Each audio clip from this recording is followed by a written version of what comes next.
శుక్లాంబరధరం విష్ణుం శశివర్ణం చతుర్భుజం ప్రసన్నవదనం ధ్యాయేత్ సర్వవిఘ్నోపశాంతయే అగజానన పద్మార్కం గజానన మహార్నిశం అనేకదంతం భక్తానాం ఏకంతోపాస్మహే.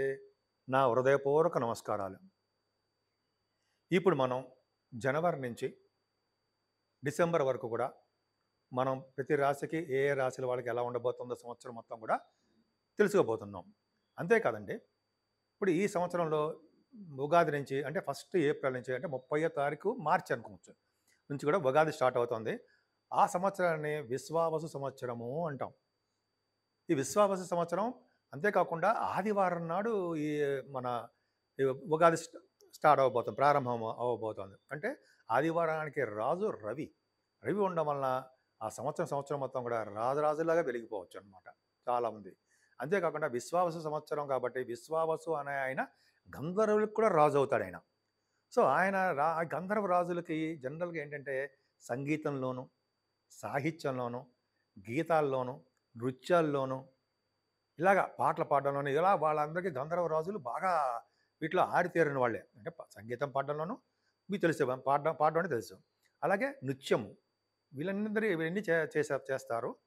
సో ఇవన్నీ కూడా గంధర్వులు చేసే అవకాశం చేస్తూ ఉంటారు. కాబట్టి ఈ సంవత్సరం మొత్తం కూడా గంధర్వులు ఎలా చేస్తున్నారో అలాగే ఈ సంవత్సరం కూడా గాయని గాయకులకి, నృత్య కళాకారులకి, డబ్బింగ్ ఆర్టిస్టులకి, సినిమా రంగ పరిశ్రమలో ఉన్న వాళ్ళందరికీ కూడా ఈ సంవత్సరం మొత్తం కూడా అద్భుతంగా ఉంటుంది. అంతేకాకుండా ఈ సంవత్సరం కూడా ఈ కళారంగంలో ఉన్న వాళ్ళు అంటే సంగీతము, నృత్య కళాకారులు, బాగా పాడేవాళ్ళు అందరూ కూడా గాయని గాయకులు కూడా విదేశాల్లో కూడా వాళ్ళ ప్రోగ్రామ్స్ ఉండి విదేశాలకు వెళ్ళి వాళ్ళ ధనము, కీర్తి సంపాదించడానికి అవకాశం ఎక్కువ ఉంది.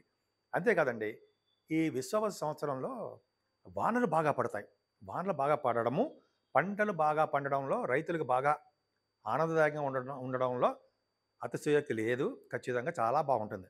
అంతేకాదండి, వివాహ శుభకార్యాలు కూడా గంధర్వ రాజులు కాబట్టి వివాహ శుభకార్యాలు కూడా, వివాహాలు కూడా కోరుకున్న వాళ్ళతో పెళ్ళిళ్ళు అవ్వడానికి ఎక్కువ అవకాశాలు ఈ విశ్వావస సంవత్సరంలో ఉండబోతున్నాయి. ఇప్పుడు ధనుర్రాశి గురించి తెలుసుకుందామండి. ఈ సంవత్సరం మొత్తం కూడా ధనుర్రాశి వాళ్ళకి చాలా బాగుండబోతోంది అనడంలో సందేహం లేదు. బాగుండబోతుంది అంటే అందరికీ బాగుంటుంది అనుకోండి. ఇప్పుడు తెలుసుకుందాం ఎందుకు బాగుండబోతుందో తెలుసుకుందాం. ధనుర్రాశి వాళ్ళకి ముఖ్యంగా గురుడు మారుతాడు కదా. మే 14వ తారీఖు నుంచి గురుడు మీకు చక్కగా అద్భుతంగా 6వ భావం నుంచి 7వ భావంలోకి వస్తున్నాడు. ఇంతకాలం చిన్న ప్రాబ్లమ్స్ ఇచ్చాడు మీకు. అలాగే శని భగవానుడు శనీశ్వరుడు మారుతున్నాడు మార్చి 30. ఇవన్నీ మీకు తెలుసు. అలాగే 18వ తారీఖు మే నుంచి రాహు ఏమో కుంభరాశిలోకి, కేతు ఏమో సింహరాశిలోకి మారుతున్నారు. ఏంటి అంటే మీరు రెడీగా ఉండాలి ఫారిన్ కంట్రీస్ వెళ్ళడానికి. సరే ముందు తెలుసుకుందామండి. మీ రాశికే అద్భుతమైన గురు దృష్టి మీ రాశ్యాధిపతి చూస్తాడు కాబట్టి ప్రతి రంగంలోనూ ముందంజలో ఉంటారు మీరు. ప్రతి రంగంలో ముందంజలో కాకుండా ప్రతి రంగంలోనూ ముందంజడమే కాకుండా ముందంజలో ఉండడమే కాకుండా ఎక్కువగా మీరు ధైర్యంగాను, తెలివిగాను, అదృష్టంగాను, ఎక్కువగా ఉత్సాహంగాను బాగా ఉంటారు. మీరు ఎక్కువగా ప్రతి విషయంలోనూ మీకు సక్సెస్ రేట్ ఎక్కువ ఉంటుంది. కార్యసిద్ధి ఉంటుంది. అలాగే కుటుంబ విషయంలో ఏమాత్రం ఇబ్బంది పడరండి. ధనం విషయంలో ముఖ్యంగా ఫైనాన్స్ ఈ సంవత్సరం మొత్తంగా ధన ఆదాయం ఎలా ఉంటుంది? ధన ఆదాయం బాగుంటుంది. మరీ ముఖ్యంగా చెప్పాలంటే అక్టోబర్, నవంబర్, డిసెంబర్లో మరింత ఎక్కువగా ఉంటుంది. ఎందుకని?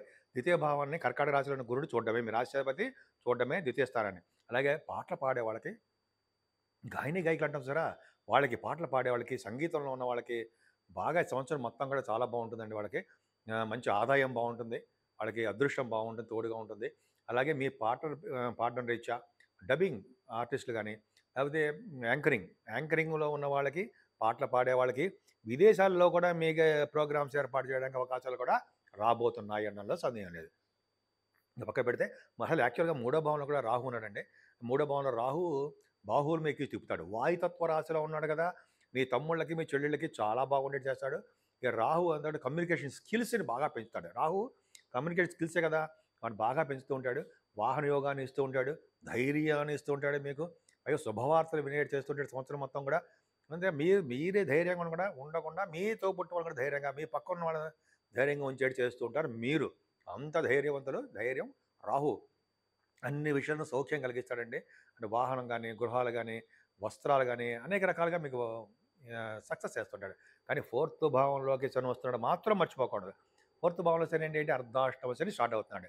అర్ధాష్టమ శని మార్చి 30 నుంచి ఉన్నాడు. ఇక్కడ మన అదృష్టం ఏంటంటే వాయుతత్వ రాశిలో కంటే జలతత్వ రాశిలో ఉన్నటువంటి శని మరీ ఇబ్బంది ఏం పెట్టడు. పైగా ఆ జలతత్వ రాశిలో ఉన్నటువంటి రాశి కూడా మీనరాశి, గురుడు యొక్క రాశి. కాబట్టి శని యొక్క బలం తక్కువగా ఉంటుంది.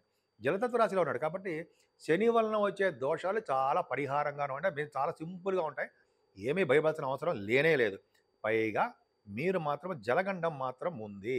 అంటే నీటి జోలికి తరచూ వెళ్ళకుండా ఉంటే సరిపోతుంది. ఫోర్త్ భావంలో శని ఉండడం వల్ల చదువు విషయంలో ఇబ్బంది కలిగించడము, మీ మదర్ గారికి ఆర్థిక పరిస్థితి, ఆరోగ్య పరిస్థితి కూడా కొద్దిగా ఇబ్బందికరంగా ఉంటుందండి. విద్యార్థులకి చదువులో ఆటంకాలు ఏర్పడతాయి అనడంలో సందేహం లేదు. కాబట్టి జాగ్రత్తగా కష్టపడి చదవాలి. అలాగే మీరు భూములు కొనాలన్నా, వాహనాలు కొనుక్కోవాలన్నా, ఇళ్ళు కొనుక్కోవాలన్నా కొద్దిగా శని ఆలస్యం చేసేస్తూ ఉంటాడండి. అంటే మీరు సుఖపడడం తక్కువ, కష్టపడేట్టుగా చేసే భగవానుడు శని భగవానుడు. కష్టపడతారు. అంతేకాకుండా రైతులకు కూడానండి పంటలు పొలాల్లో కూడా కొద్దిగా ఆలస్యం అవ్వడము, నష్టాలు రావడము, సమయానికి చేతికి ధనం అందకపోవడము జరుగుతుంది. అయినా ఈ సంవత్సరం మొత్తం కూడా సంతానం విషయంలో మరి ఏమాత్రం ఇబ్బంది పడాల్సిన అవసరం లేదు. పుత్రిక సంతాన యోగం ఉంటుంది. అలాగే ప్రేమగా ఉంటారు. స్పోర్ట్స్ రంగంలో ఉన్న వాళ్ళకి, క్రీడాకారులకి బాగా చెప్పాలండి. క్రీడాకారులకి వాళ్ళ యొక్క ఈ స్పోర్ట్స్ రీత్యా విదేశాలకు వెళ్ళడము, అదే స్వదేశంలోనే మన దేశంలోనే బాగా ధనము, కీర్తి, ప్రతిష్టలు సంపాదించడము, కీర్తి ప్రతిష్టలు అంటాం కదా, సంపాదించడం జరుగుతుంది. బాగా డెవలప్‌మెంట్స్ ఉంటాయి. అలాగే సినిమా రంగంలో ఉన్న వాళ్ళకి, గాయకులకి వాళ్ళు చెప్పాను కాబట్టి సంగీతం, సాహిత్యం, నృత్య కళాకారులకి, అలాగే సాహిత్య రంగంలో బాగా డెవలప్ అవ్వడానికి ఎక్కువ అవకాశాలున్నాయి. ఈ సంవత్సరం మొత్తం కూడా శత్రు భయం మీకు ఉంది. కొద్దిగా జాగ్రత్తగా ఉండండి. కొద్దిగా అనారోగ్య సమస్యలు మీకు వెంటాడవచ్చు. కొద్దిమందికి కొన్ని వాళ్ళ జాతకాల రీత్యా మాత్రమే. ఎందుకని? శని 6వ భావం చూడడం వలన. సరే అది పక్కకు పెడదాం. సరే సప్తమ భావంలో గురుడున్నాడండి. 14వ తారీఖు మే నుంచి గురుడు సప్తమ స్థానంలోకి వస్తాడు. చాలా బాగుంటాడు. ఈ రాశాది కేంద్రపంచ దోషం ఏం కాదు ఆడ. మనం గోచర ప్రకారం చెప్పుకుంటాం కాబట్టి భార్యాభర్తల విషయంలో అనురాగం పెరగడము, సకాలంలో కోరుకున్న సంబంధాలు జరగడము, మీ బిజినెస్‌ల రీత్యా విదేశాలు వెళ్ళడము, విహారయాత్రలు వెళ్ళడము, మీ బిజినెస్ పార్ట్నర్స్ కూడా బాగుండడము, మీ భార్యాభర్తల అనురాగము, అదృష్టం తోడవడము, ఇది చాలా చాలా బాగుంది. ఈ సప్తమ స్థానాన్నే కళత్ర స్థానము, విజయస్థానం అంటాం కదా, విజయం అంటే సక్సెస్ అంటాం కదా, ఖచ్చితంగా మీకు బాగుంది. మే 14 నుంచి ఉందండి. సరే పక్కకు పెడితే అష్టమ స్థానంలోకి గురుడు వెళ్ళిపోతాడు. మీ రాశ్యాధిపతి అష్టమంలోకి అక్టోబర్ 18 నుంచి ఉంటాడు. అక్టోబర్, నవంబర్, డిసెంబర్లో ఉంటాడు. ఎగ్జాల్టేషన్‌లో మాత్రం అక్టోబర్లో ఉంటాడండి. అక్టోబర్లో గురుడు అనేది మాత్రం అష్టమంలోకి వెళ్ళిపోయి మాత్రం మీరు ఏమి ఇబ్బంది పడాల్సిన అవసరం ఏం లేదు. ఎందుకంటే తలవంతలంగా వచ్చే ధనయోగం బాగా ఉంటుంది. కొద్దిగా ఆరోగ్యం మీద మాత్రము శ్రద్ధ వహించండి. అప్పుడు 6వ భావంలో మీకు శని చూడడము, 6వ భావాన్ని, అలాగే అష్టమంలో కూడా మీకు గురుడు ఉండడం, కర్కాటక రాశిలో కొద్దిగా జలానికి సంబంధించిన ఇబ్బందులు ఉంటుంది. హెల్త్ ఇష్యూస్ అంటే రొంప, జబ్బు అదే దగ్గు, జలుబు అంటాం కదా, ఇవన్నీ కొద్దిగా రావడం కాగా అవన్నీ పక్కన పెడదామండి. కొద్దిగా ఆరోగ్యం కొద్దిగా జాగ్రత్తగా చూసుకుంటే సరిపోతుంది. అష్టమంలో నుండి గురుడు ఆ ప్రభావం ఉంటుంది. భాగ్యంలో కేతు వచ్చాడండి. ఆయన ఒక్కడు చాలు కదండి. భాగ్యంలో కేతు విశేషంగా మీకు ధనాన్ని ఇచ్చేటి చేస్తాడు. ఏ విధంగా ధనాన్ని ఇస్తాడు? మీ బిజినెస్‌ల పరంగా బాగా డెవలప్ అవుతారు. ముఖ్యంగా ధనుర్రాశి వాళ్ళు రియల్ ఎస్టేట్ రంగంలో బాగా డెవలప్ అవుతారండి. వాళ్ళ వ్యాపారాలు బాగా ఉంటాయి. భూముల విషయంలో వాళ్ళకి కలిసి రావడానికి అవకాశం ఉంది.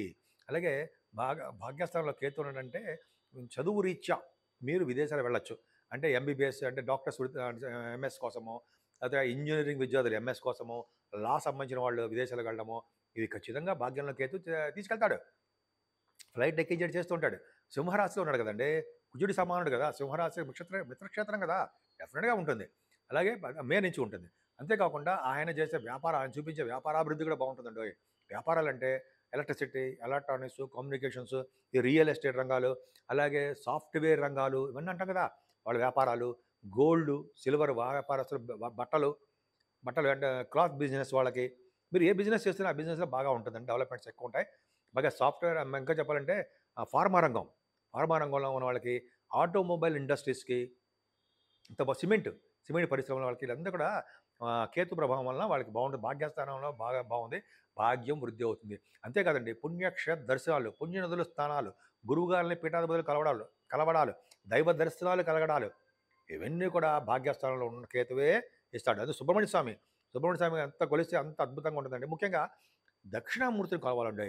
మేధా సహిత దక్షిణామూర్తి గారిని కొలిస్తే ఆరోగ్యము, ఐశ్వర్యము, మంచి భార్యగానే భర్తగా దొరకడము, ఇవన్నీ కుటుంబం అంటే వివాహ శుభకార్యాలు జరగడము, కుటుంబంలో వృద్ధి కలగడము, ఇవన్నీ ఈ సంవత్సరం మొత్తం కూడా అన్ని రాసుల వాళ్ళు దక్షిణామూర్తిని కొలిస్తే విపరీతమైన రాజయోగం కలుగుతుంది అనడంలో సందేహం లేదు. దక్షిణామూర్తిని అలాగే ఈశ్వరుణ్ణి చివరలో చెప్తాను. సరే అది పక్కకు పెడదామండి. దశమ స్థానానికి శని దృష్టి ఉంది. 10th హౌస్‌ని శని చూడడం వలన 10th భావంలో రవి బుధులు ఉన్నారు కాబట్టి కొద్దిగా మీకు మేలు జరుగుతుందండి ఉద్యోగంలో.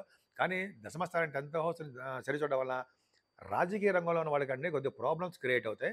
అలాగే గవర్నమెంట్ ప్రొఫెషన్‌లో ఉన్న వాళ్ళకి కొద్దిగా వాళ్ళకి ప్రాబ్లమ్స్ రావడానికి అవకాశం ఉంది. అంటే మీ తప్పిదం వలన, మీరు చేసే పొరపాట్ల వలన మీరు కొద్దిగా మీ జాబ్‌లో కొద్దిగా ప్రాబ్లమ్స్ వస్తాయి.